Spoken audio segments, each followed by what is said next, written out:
شہادت امام حسین، صحیح بخاری، صحیح مسلم، تو میں سمجھو کہ میرے پاس تمام علم ہو گیا ہے۔ ہم اپنی صحیح کو قرآن میں فٹ کرتے ہیں، قرآن کی صحیح کو اپنے اندر فٹ نہیں کرتے۔ اس طرح وہ فقہ بن گئی، اسی طرح وہ مسلک بن گئے، پیچھے وہ سورس ایک ہی ہے، مسئلہ ایک ہی ہے، سب کے نزدیک ہاتھی کی ایک الگ الگ پروڈکٹ بنی، وہ اس کے الگ الگ صورت بنی، الگ الگ شکل بنی، تاکہ ہاتھی پنکھے کی طرح ہوتا ہے، یہ ایک موٹے رسے کی طرح ہے۔ علم میں ایک ایسی فضیلت رکھتا ہے جو انسان کو نائب اور خلیفہ بنا دیتا ہے، یہ نیابت الہیہ کا باعث بنتا ہے۔ سورہ بقرہ میں اللہ تعالیٰ نے ارشاد فرمایا کہ جب ہم نے فیصلہ کر لیا کہ آدم کو دنیا میں نائب اور خلیفہ بنانا ہے، تو اس پر فرشتوں نے کہا کہ یا اللہ ہم تیری تسبیح بیان کرتے ہیں، ہم ہی تیری عبادت کرتے ہیں، ہم ہی اللہ اللہ کرتے ہیں۔ تو گویا وہ ان کا کہنے کا مقصود یہ تھا کہ یہ آدم تو دنیا میں فساد برپا کرے گا، کیونکہ وہ اپنے دوربینی آنکھوں سے دیکھ رہے تھے، جو ان کے پاس ظاہری علم تھا، اپنے ظاہری علم کے ذریعے وہ انہوں نے آدم کو دیکھ لیا تھا کہ یہ دنیا میں یہ کرے گا۔ تو اللہ تعالیٰ کا مقصود یہ تھا کہ اس کو علم بھی دیا اور اس میں اپنی روح بھی پھونکے گا۔ تو اس پر اللہ تعالیٰ نے کہا کہ ہم نے آدم کو ایشیا کے نام سکھائے، اگر تم اپنی بات پہ سچے ہو تو تم وہ نام بتا دو۔ تو اس پر ملائکہ نے اپنے سر جھکا لیے اور کہا کہ یا اللہ ہم نہیں جانتے، صرف جو تو نے ہمیں سکھایا ہمیں بس وہی معلوم ہے۔ پھر آگے اللہ تعالیٰ نے کہا کہ میں سب کچھ جانتا ہوں، جو کچھ چھپا ہوا ہے اور جو کچھ ظاہر ہے۔ تو اس چیز ایک چیز ثابت ہوگی کہ علم کی جو فضیلت ہے، اس میں دیکھیں کہ 3 نسبتیں بیان کی ہے۔ پہلی نسبت ملائکہ کے ساتھ کی علم کی، دوسری نسبت آدم علیہ السلام سے کی، تیسری نسبت میں اللہ تعالیٰ نے اس کو اپنے ساتھ بھی لیا کہ علم کی اتنی فضیلت ہے۔ اور اس میں اللہ تعالیٰ کمپیئر کر رہا ہے علم کو اور عبادت کو بھی۔ پہلے ذکر کیا عبادت کا، ملائکہ کی عبادت کا، پھر بعد میں آدم کے علم کا کیا، اور آدم کے علم کی وجہ سے اس کو نائب بھی مقرر کیا۔ تو گویا اللہ تعالیٰ بتانا چاہ رہا ہے کہ جو علم ہے یہ عبادت سے افضل ہے، علم بغیر عبادت کے بھی کچھ نہیں، اور عبادت بغیر علم کے بھی کچھ نہیں، کیونکہ علم ہوگا تو وہ عبادت کرے گا نا۔ سورہ بقرہ میں آیت نمبر 269، اس میں اللہ تعالیٰ ارشاد کرتا ہے کہ جس کو حکمت مل گئی اسے بہت بڑی بھلائی مل گئی۔ تو صرف علم بھی نہیں، علم کے ساتھ اللہ تعالیٰ نے قرآن پاک میں حکمت کا لفظ بھی استعمال کیا ہے۔ ایسا علم جو حکمت کو جنم نہ دے وہ علم ناقص ہے، وہ علم قطعی نہیں ہے، وہ علم صحیح نہیں ہے۔ تو ایسا علم انسان کے پاس ہونا چاہیے کہ جو حکمت کو جنم دے۔ جب قرآن پاک میں لفظ حکمت کا آتا ہے، صرف حکمت کا، کہ ہم نے اسے حکمت دی اور اسے بہت بڑی بھلائی مل گئی اور وہ نصیحت مانتے ہیں، علم کا جو پھل ہے وہ ہے حکمت ہے، کہ جس میں انسان کی رغبت بڑھتی ہے، اللہ کے ساتھ اس کا تقوی بڑھتا ہے، اللہ کی معرفت بڑھتی ہے، اس کے پاس بندگی کا احساس ہوتا ہے، اللہ اور بندے کے درمیان جو تعلق ہے اس کو آشکار ملتا ہے، ہر طرح کی اس کو رغبت، رجوع، تقوی، فکر، تذکر اس کے پاس آ جاتا ہے۔ تو علم حکمت دے تو وہ علم صحیح ہے، قطعی ہے، ورنہ وہ علم ناقص ہے۔ ہمیں ایسی کتابوں سے، ایسے استاذہ سے اور ایسے طریق سے علم حاصل کرنا چاہیے، اور وہاں سے علم حاصل کرنا چاہیے، اور وہ علم حاصل کرنا چاہیے جو ہمارے اندر تذکر، رغبت، رجوع اللہ، نبایت الہیہ کا باعث بنے۔ کتاب علم کا منبع ہے، مصدر ہے۔ اللہ تعالیٰ نے سورہ عمران میں ارشاد فرمایا کہ ہم نے یہ وہ کتاب اتاری جس کی جو آیتیں ہیں وہ صاف معنی رکھتی ہیں اور وہی اس کی اصل ہے۔ سب سے پہلے اللہ تعالیٰ نے جو بیان کیا وہ ہے کتاب، کیونکہ قرآن یہ اللہ تعالیٰ کا کلام ہے، اللہ تعالیٰ نے جو اس کا ٹائٹل رکھا وہ رکھا کتاب۔ اور دوسری طرف جو علم کا جو مصدر اور منبع بنایا وہ بھی کتاب ہے۔ گویا اللہ تعالیٰ انسان کو یہ شغف اور رجوع دلانا چاہتا ہے، رغبت دلانا چاہتا ہے کہ کتاب سے علم حاصل کرو۔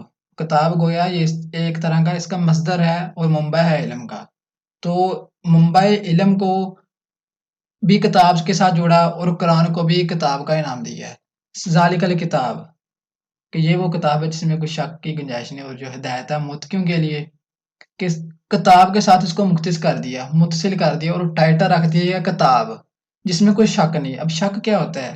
شک وہ ہوتا ہے جس میں 50-50 ہو، اس کے پاس 50% علم ہو اور 50% اس کے پاس علم نہیں ہے، اور اس سے پہلے آتا ہے جہل جس کے پاس کچھ بھی نہیں ہے علم۔ شک کے بعد آتا ہے یقین اور علم جس کے پاس 100% کریکٹ اور ویریفائی ہو۔ تو گویا کہ یہ وہ کتاب ہے جس میں مفصل علم بھی بیان کیا گیا ہے اور اس میں ذرا برابر بھی شک نہیں ہے۔ تو اللہ تعالیٰ کہتا ہے کہ یہی وہ کتاب ہے جس کو پڑھنے سے بہت سے لوگ ہدایت حاصل کر لیتے ہیں اور اس کو پڑھنے سے لوگ گمراہ بھی ہو جاتے ہیں۔ کہ یہ کتاب اپنی جگہ پر اور اپنی طور پر اور جو اس کی آیات ہیں، جو اس کے حکم ہے، وہ 100% مکمل ہے، یقین ہے، حق ہے، سچ ہے۔ بس انسان کا اپنا اپنا وہ نظریہ اور اپنی اس کی سوچ اور اپنے اس کے حواس خمسہ ہی اس کا الگ معنی لے لیتے ہیں، پھر وہ گمراہ بھی ہو جاتے ہیں۔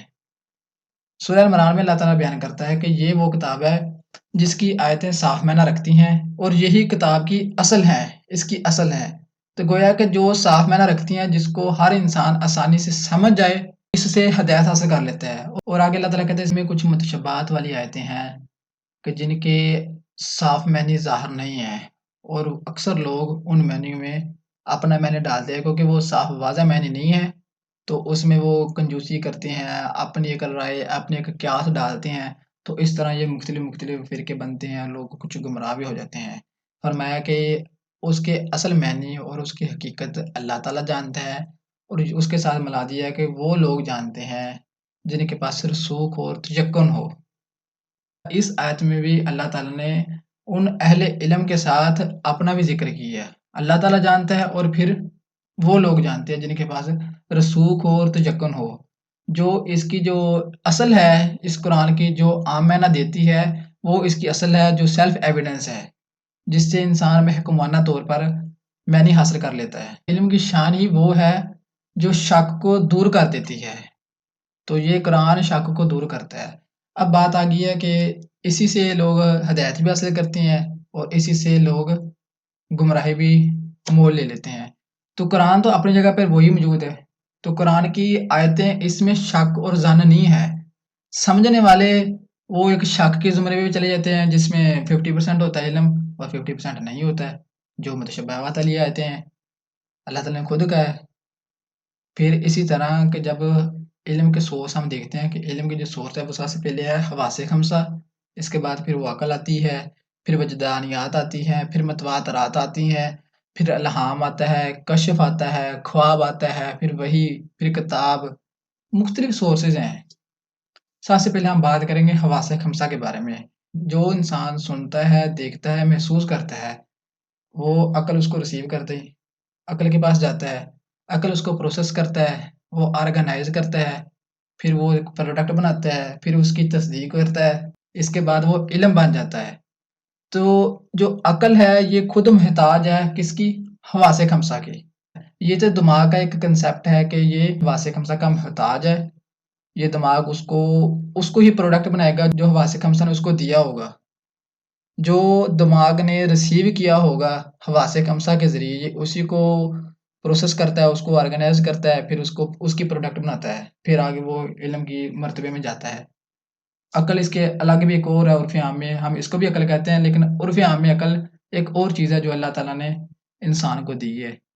انسان کے دیکھنے کا انداز مختلف ہوتا ہے۔ اب جو ریفرنس میں دے رہا ہوں، میرے نزدیک یہ علم ہے، ہو سکتا ہے کہ دوسرا انسان اس کو ایک الگ اینگل سے دیکھے، اس کا علم وہ ہے۔ تو علم تو وہ ہوتا ہے جس میں شک نہیں ہو، جس میں 100% ہو، جس میں سوالیہ نشان نہ پیدا ہو۔ تو گویا کہ جو حواس خمسہ ہے یہ کامل علم نہیں دیتے۔ امام راضی نے کہا تھا کہ یہ حواس خمسہ یہ علم کا طریق ہے اور یہ سورس ہے، اس کو نگلیکٹ نہیں کرنا ہے، یہ ایک ابتدا ہے۔ پھر آگے عقل آتی ہے، پھر وہ کتاب آتی ہے، وحی آتی ہے، الہام ہوتا ہے، غور و فکر ہوتا ہے، اس کے بعد وہ کامل علم بنتا ہے۔ لیکن اگر ہم صرف کہیں کہ جو ہم نے سن لیا، دیکھ لیا، محسوس کر لیا کہ وہی میرے پاس علم ہے، یہ سارا علم میرے پاس ہی آ گیا ہے، یہ چیز بے معنی ہے، یہ جہل ہے۔ مولا روم نے اس کے بارے میں بہت ایک اچھی مثال بیان کی ہے۔ فرمایا کہ ایک ہاتھی ہے اور 5 اندھے ہیں، انہیں کے پاس ایک ہاتھی لا کر کھڑا کر دیا جنہوں نے کبھی ہاتھی کو دیکھا ہی نہیں، اور ان اندھوں کو کہا گیا کہ اس ہاتھی کے بارے میں بیان کرو، یہ ہاتھی کس طرح کا ہے۔ تو ایک اندھے نے ہاتھی کے ٹانگ پر ہاتھ پھیرا تو اس نے اس کو محسوس کیا، یہ تو ستون کی مانند ہے، جیسے درخت ہے ستون۔ اس نے کہا کہ ہاتھی ایک درخت کی مانند ہے، ستون کی مانند ہے۔ اور دوسرے اندھے نے ہاتھ پھیرا اس کے پیٹ پر، اس نے دیکھا یہ مکمل فلیٹ ہے اور ایک دیوار کی مانند ہے، وہ ہاتھ پھیرتا گیا، اس کو وہ پیڑ اتنا بڑا تھا، وہ اس نے سمجھا، اس نے محسوس کیا کہ یہ ہاتھی دیوار کی مانند ہے۔ ایک اندھے نے ہاتھ لگایا اس کے کان پر، اس اندھے نے جو تشکیل دی ہاتھی کے بارے میں، اس نے کہا کہ ہاتھی پنکھے کی طرح ہوتا ہے، اور ایک اندھے نے ہاتھی کے سونڈ پر ہاتھ لگایا تو اس نے کہا کہ یہ ایک موٹے رسے کی طرح ہے۔ اب دیکھیں ان سب نے حواس خمسہ استعمال کیے اور ہاتھی ایک ہی تھا۔ سب کے نزدیک ہاتھی کی ایک الگ الگ پروڈکٹ بنی، وہ اس کے الگ الگ صورت بنی، الگ الگ شکل بنی۔ تو جب اس طرح کی چیز ہو تو اس میں وہ فرقے بنتے ہیں جب حواس خمسہ کو استعمال کیا جائے۔ تو اسی طرح قرآن اور حدیث اپنی جگہ پر موجود ہیں، لیکن سمجھنے والے وہ اپنے اپنے اینگل سے سمجھتے ہیں، وہ پھر اس طرح وہ فقہ بن گئی، اسی طرح وہ مسلک بن گئے، اس طرح وہ تفرقے بن گئے۔ تو اسی میں امت مسلمہ الجھی پڑی ہے، پیچھے وہ سورس ایک ہی ہے، مسئلہ ایک ہی ہے، جس کو اچھی طرح دیکھ لیا جائے، سمجھ لیا جائے۔ ہم کیا کرتے ہیں، ہم جب قرآن پڑھتے ہیں، جو قرآن ایک معنی اور منشور دیتا ہے ہم اس کو نہیں سمجھتے، جو قرآن ہمیں وہ سائیکو بتاتا ہے، ہم اپنی سائیکو قرآن میں فٹ کرتے ہیں، قرآن کی سائیکو اپنے اندر فٹ نہیں کرتے۔ یہ ہماری ایک سب سے بڑی کمزوری ہے۔ اسی طرح وہ ہر انسان کہتا ہے کہ میرے پاس علم کامل ہے، میرے پاس علم کامل ہے۔ جو ڈگری ہوتی ہے یہ کامل علم نہیں ہوتا۔ اگر علماء کرام وہ ڈگری حاصل کرتے ہیں، دوسری جانب جو دنیاوی علم حاصل کرتا ہے وہ ڈگری حاصل کرتے ہیں، تو اس کا یہ مطلب نہیں ہے کہ اس کے پاس تمام علم حاصل ہو گیا ہو۔ علم ڈگری حاصل کرنے سے علم کامل نہیں ہوتا۔ میں سمجھو کہ میرے پاس تمام علم ہو گیا ہے، اب میرے پاس تمام علم کا سمندر میرے پاس آ گیا ہے، تو یہ اس سے بڑا کچھ جاہل اور بیوقوف نہیں ہو سکتا۔ یہ تو ایک ہمیں اصول بتاتے ہیں، یہ ڈگریاں ہمیں اصول بتاتے ہیں، یہ تو دنیاوی لحاظ سے ویریفائی ہیں کہ مجھے بس سرٹیفکیٹ مل گیا، میں سرٹیفائیڈ ہوں کہ میں بیان کر سکتا ہوں۔ تو یہ تو نہیں مطلب اس کا کہ میرے پاس تمام علم آ گئے، یہ ڈگری میرے پاس بھی ہے۔ یہ شہادت امام حسین، صحیح بخاری، صحیح مسلم، تو میں سمجھو کہ میرے پاس تمام علم ہو گیا ہے۔ علم تو وہ ہے جو انسان کے اندر تاثیر پیدا کرتا ہے، جو حکمت دیتا ہے، تذکر دیتا ہے اور ہدایت دیتا ہے۔ ایسا علم، یہ جو ڈگریاں یہ اصول علم دیتی ہیں کہ علم کو کس طرح حاصل کرنا، کس طرح گین کرنا، کس طرح سمجھنا اور کس طرح سمجھا جاتا ہے۔ بیسیکلی ڈگری کا مقصد یہ ہے۔ تو مولانا روم کی مثال سے ہم سمجھ چکے ہیں کہ حواس خمسہ یہ مکمل علم اور پرفیکشن نہیں دے سکتے۔ ہر کسی کا انداز اپنا اپنا ہوتا ہے دیکھنے کا، سمجھنے کا۔ ہم نے یہ سمجھنا ہے اور یہ دیکھنا ہے اور یہ محسوس کرنا ہے کہ اپنی سائیکو وہ قرآن پر نہیں لگانی، بلکہ جو قرآن اور حدیث کی سائیکو ہے، جو قرآن کا منشور ہے، جو اللہ تعالیٰ کا منشا ہے، وہ سمجھنا کہ اللہ تعالیٰ ہم سے کیا ڈیمانڈ کر رہا ہے اور کیا حکم دے رہا ہے۔ ہم اپنے مطابق حکم کو نہ ڈھونڈے، بلکہ جو قرآن کہہ رہا ہے، حدیث بیان کرتی ہے، اس کو مطابق اپنے اوپر فٹ کریں۔ مقصد صرف سمجھانے کا یہی تھا کہ علم کے مختلف طریقے ہیں، مختلف انداز ہے، ایک ہی چیز ہوتی ہیں، اس میں مختلف اختلافات پیدا ہو جاتے ہیں، مختلف اجتہاد پیدا ہو جاتے ہیں، مختلف استدلال پیدا ہو جاتے ہیں۔ اسی وجہ سے امت مسلمہ میں یہ تفرقات، یہ فقہ تشکیل پائے۔